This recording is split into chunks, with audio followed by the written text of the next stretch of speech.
ಎತ್ತಿನ ಹೊಳೆ ಅಂತ ಸ್ಪೆಸಿಫಿಕ್ ಆಗಿ ಮೆನ್ಷನ್ ಮಾಡಿದ್ರು. ನಾನು ಸಹ ಭಾವಿಸ್ಕೊಂಡಿದ್ದೇನೆ. ಏನು ಇವತ್ತು ತುಮಕೂರು, ರಾಮನಗರ, ಬೆಂಗಳೂರು ಗ್ರಾಮಾಂತರ, ಕೋಲಾರ, ಚಿಕ್ಕಬಳ್ಳಾಪುರ ಜಿಲ್ಲೆಗೆ ಕುಡಿಯುವ ನೀರು ಅಂತ ವಿಚಾರ ಬಂದಾಗ ಇದು ಎತ್ತಿನ ಹೊಳೆ ಇರ್ಬೋದು, ಅಥವಾ ಭದ್ರಾ ಮೇಲ್ದಂಡೆ ನೀರು ಇರ್ಬೋದು, ಅಲ್ಲ ಹೊಸದಾಗಿ ಹುಟ್ಟಾಕಿರುವಂಥ ಈ ಸರ್ಕಾರ ಹುಟ್ಟಾಕಿರುವಂಥ ಮೇಕೆದಾಟು ಯೋಜನೆ ಇರ್ಬೋದು. ಇದು ಯಾವುದರಿಂದ ಆದರೂ ನಮ್ಮ ಭಾಗಕ್ಕೆ ಕುಡಿಯೋ ನೀರಿನ ಬಗ್ಗೆ ಮಾತಾಡಲಿಕ್ಕೆ ಅವಕಾಶ ಇದೆ ಅಂತ ನಾನು ಅಂದ್ಕೊಂಡು ನಾನು ನಿಮಗೆ ಚೀಟಿನ ಕಳಿಸ್ತೀನಿ. ನನ್ನ ಹೆಸರು ಇರಲಿಲ್ಲ. ನಾನು ಸಹ ಎತ್ತಿನ ಹೊಳೆ ಭಾಗದ ನೀರಿಗೆ ಇವತ್ತು ಸುಮಾರು 15 ವರ್ಷದಿಂದ ಎದುರು ನೋಡ್ತಿರೋವಂಥ ಒಬ್ಬ ವ್ಯಕ್ತಿ. ಭಾಳ ಮುಖ್ಯವಾಗಿ ಸಭಾಪತಿಗಳೇ, ಇದು ಎತ್ತಿನ ಹೊಳೆ ಏನು ಯೋಜನೆ ಆವತ್ತಿನ ದಿವಸ ಸನ್ಮಾನ್ಯ ಸದಾನಂದ ಗೌಡರ ಕಾಲದಲ್ಲಿ ಇದನ್ನೇನು ಅವ್ರಿಗೆ ಒಪ್ಪಿಗೆ ಸೂಚಿಸಿ ಕೇವಲ 12,000 ಕೋಟಿಯಲ್ಲಿ ಆವತ್ತಿನ ದಿವಸ ನೀರಿನ ಯೋಜನೆನ ರೂಪಿಸಿದಂಥ ಯೋಜನೆ. ಅದು ಯಾಕೋ ಏನೋ ಯಾವ ಗ್ರಹಗತಿನೋ ಏನೋ ನಮಗೆ ಏನು ಈ ಬೆಂಗಳೂರಿಂದ ಕೋಲಾರಕ್ಕೆ ಕೊಚ್ಚೆ ನೀರನ್ನು ತರಲಿಕ್ಕೆ ಎಷ್ಟು ವೇಗವಾಗಿ ಕೆಲಸ ಆಯಿತೋ ಅಷ್ಟೇ ವೇಗವಾಗಿ ಎತ್ತಿನ ಹೊಳೆದು ಸಹ ವೇಗವಾಗಿ ಕೆಲಸ ಆಗಿದ್ದಿದ್ರೆ ನಮ್ಮ ಕೋಲಾರಕ್ಕೆ ಶುದ್ಧ ನೀರೇ ನೇರವಾಗಿ ಕೋಲಾರಕ್ಕೆ ಬರೋವಂಥ ಕೆಲಸ ಆಗ್ತಿತ್ತು. ಯಾವ ಸರ್ಕಾರ ಯಾವ ರೀತಿ ಚಿಂತನೆ ಮಾಡ್ತೋ ನನಗಂತೂ ಅರ್ಥ ಆಗ್ತಿಲ್ಲ.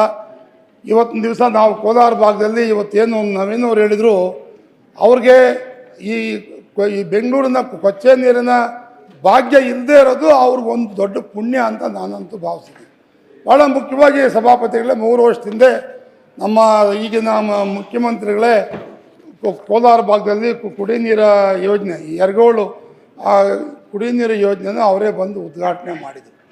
ಭಾಳ ದುರದೃಷ್ಟ ಅಂದರೆ ಸಭಾಪತಿಗಳೇ, ಅದಕ್ಕೆ ಶುದ್ಧ ನೀರು ಹರಿದು ಬರುವಂಥ ವ್ಯವಸ್ಥೆ ಇದ್ದಿದ್ದ ಆ ಒಂದು ಅಣೆಕಟ್ಟನ್ನು ಕಟ್ಟಿದರು.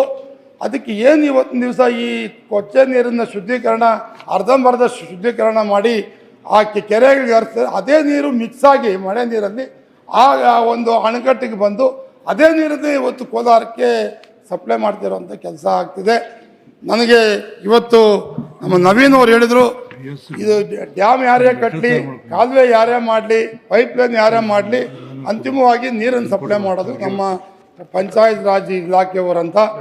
ಅದಕ್ಕೆ ನಾನು ನಮ್ಮ ಪಂಚಾಯತ್ ರಾಜ್ ಇಲಾಖೆಯವರು, ಯಾಕಂದರೆ ಇವರು ಏನೇ ಸಪ್ಲೈ ಮಾಡಬೇಕಂದ್ರೂ ನೀರು ಬಂದರೆ ತಾನೇ ನೀವು ಸಪ್ಲೈ ಮಾಡೋದು.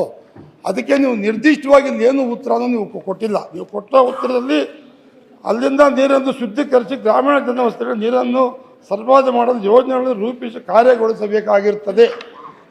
ಯಾವಾಗ ಈಗಾಗಲೇ 15 ವರ್ಷ ಆಯಿತು ಸಭಾಪತಿಗಳೇ, ನೀವು ಇವತ್ತು ಉತ್ತರ ಕೊಟ್ಟಂಥ ಈ ಸಂದರ್ಭದಲ್ಲಿ ಈಗ ಮೊನ್ನೆ ಉಪಮುಖ್ಯಮಂತ್ರಿಗಳು ಹೇಳಿದರು 2027ಕ್ಕೆ ಎತ್ತಿನ ಹೊಳೆ ನೀರನ್ನು ಕೋಲಾರಕ್ಕೆ ನಾವು ಹರಿಸ್ತೀವಿ ಅಂತ. ಇಲ್ಲಿವರೆಗೂ ಈ ಒಂದು ಬಜೆಟಲ್ಲೂ ಕೂಡ ನಿರ್ದಿಷ್ಟವಾಗಿ ಏನೂ ಹೇಳಿಲ್ಲ ಸಭಾಪತಿಗಳು. ಭಾಳ ಮುಖ್ಯವಾದ ಕುಡಿಯೋ ನೀರಿನ ಬಗ್ಗೆ ನಮ್ಗೆ ಅವಕಾಶ ಮಾಡಿಕೊಟ್ಟಿದ್ದೀರಿ. ನಮ್ಮ ಕೃಷ್ಣ ಬೈರೇಗೌಡರು ಸಹ ಇಲ್ಲೇ ಇದ್ದಾರೆ.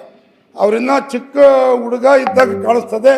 ಭದ್ರಾ ಮೇಲ್ದಂಡೆ ಯೋಜನೆ ನೀರನ್ನು ಕೋಲಾರಕ್ಕೆ ಅವರು ಏನು ಕೋಲಾರಲ್ಲಿ ಕಚೇರಿ ಮಾಡಿ ಕೋಲಾರಕ್ಕೆ ಭದ್ರಾ ಮೇಲ್ದಂಡೆ ನೀರು ಬರೋದಕ್ಕೆ ಸುಮಾರು 25 ವರ್ಷ ಅಲ್ಲಿ ಆಫೀಸ್ಗೆ ಅಸಿಸ್ಟೆಂಟ್ ಎಕ್ಸಿಕ್ಯೂಟಿವ್ ಇಂಜಿನಿಯರ್ಗೆ ಸಂಬಳ ಕೊಟ್ಕೊಂಡು ಕಾಲಹರಣ ಮಾಡಿದರು ಹಿಂದಿನ ಸರ್ಕಾರಗಳು. ಭದ್ರಾ ಈಗ ಎತ್ತಿನ ಹೊಳೆ ಯೋಜನೆ ಬಂದ ನಂತರ ಭದ್ರಾ ಮೇಲ್ದಂಡೆ ಯೋಜನೆ ಅದು ಮಾಯ ಆಯಿತು. ಈಗ ಎತ್ತಿನ ಹೊಳೆ ಹೆಸರು ಹೇಳ್ಕೊಂಡು 15 ವರ್ಷದಿಂದ ನಮ್ಮ ಕೋಲಾರ ಜನತೆಗೆ ಈ ಸರ್ಕಾರಗಳು, ಯಾವುದೇ ಸರ್ಕಾರ ಆಗಿರ್ಬೋದು, ನಮಗೆ ಶೋಷಣೆ ಮಾಡ್ತಿದೆ. ನೀವಾದರೂ ಉತ್ತರ ಕೊಡಬೇಕಾದ್ರೆ ಸನ್ಮಾನ್ಯ ಇವರು ಪ್ರಿಯಾಂಕ್ ಖರ್ಗೆ ಸಾಹೇಬ್ರೆ, ನೀವು ಕೋಲಾರ ಭಾಗದ ಜನತೆಯ ಕಷ್ಟ ನೀವು ನೋಡಿದ್ದೀರ. ನಿಮ್ಮ ಭಾಗದಲ್ಲಿ ಏನು ಕಷ್ಟ ಇದೆ ಅದಕ್ಕಿಂತ ಭಾಳ ಕಷ್ಟ ಕುಡಿಯೋ ನೀರಿಗೆ. ಇವತ್ತು ನೀವು ಲಕ್ಷಾಂತರ ಕೋಟಿ ದುಡ್ಡನ್ನ ಭಾರಿ ಬೋರ್ವೆಲ್ಗೆ ಖರ್ಚು ಮಾಡಿದ್ದೀರಿ. ಈ ನೀರಿನ ಸಮಸ್ಯೆ ಬಂದಾಗಿಂದ ಅಂದರೆ ಆ ಬೋರ್ವೆಲ್ಗೆ ಡೀಸೆಲ್ ಖರ್ಚು ಮಾಡಿದಂಥ ದುಡ್ಡನ್ನು ಶಾಶ್ವತ ನೀರಾವರಿ ಯೋಜನೆಗೆ ನೀವೇನಾದ್ರು ಸರ್ಕಾರಗಳು ಖರ್ಚು ಮಾಡಿದರೆ ಇವತ್ತಿನ ದಿವಸ ಈ ಎಲ್ಲ ಜಿಲ್ಲೆಗಳು ಸಮೃದ್ಧಿಯಾಗಿ ಕುಡಿಯೋ ನೀರನ್ನು ತಗೊಳ್ಳೋಂಥ ವ್ಯವಸ್ಥೆ ಆಗ್ತಿತ್ತು. ಈಗಲಾದರೂ ನಿಮ್ಮ ಸರ್ಕಾರಕ್ಕೆ ಏನಾದರೂ ಕಮಿಟ್ಮೆಂಟ್ ಇದ್ದರೆ ಕೋಲಾರ ಭಾಗಕ್ಕೆ ಒಳ್ಳೆಯ ನೀರನ್ನು ಕೊಡುವಂಥ ಕೆಲಸನ ನೀವೇ ಮಾಡಿದರೆ ಆ ಶ್ರೇಯಸ್ಸು ನಿಮಗೇ ಸಹ ಸಲ್ಲಿಸುತ್ತೆ ಅಂತ ಮಾತನ್ನು ಹೇಳ್ತಾ, ಎಲ್ಲ ಕೋಲಾರ ಜನತೆ ಪರವಾಗಿ ಕುಡಿಯೋ ನೀರನ್ನು ನಮಗೆ ಆದಷ್ಟು ಬೇಗ ಕೊಡಿ ಅಂತ ನಾನು ನಿಮ್ಗೆ ಒತ್ತಾಯ ಮಾಡ್ತೀನಿ ಸರ್, ನಿಮ್ಮ ಮುಖಾಂತರ.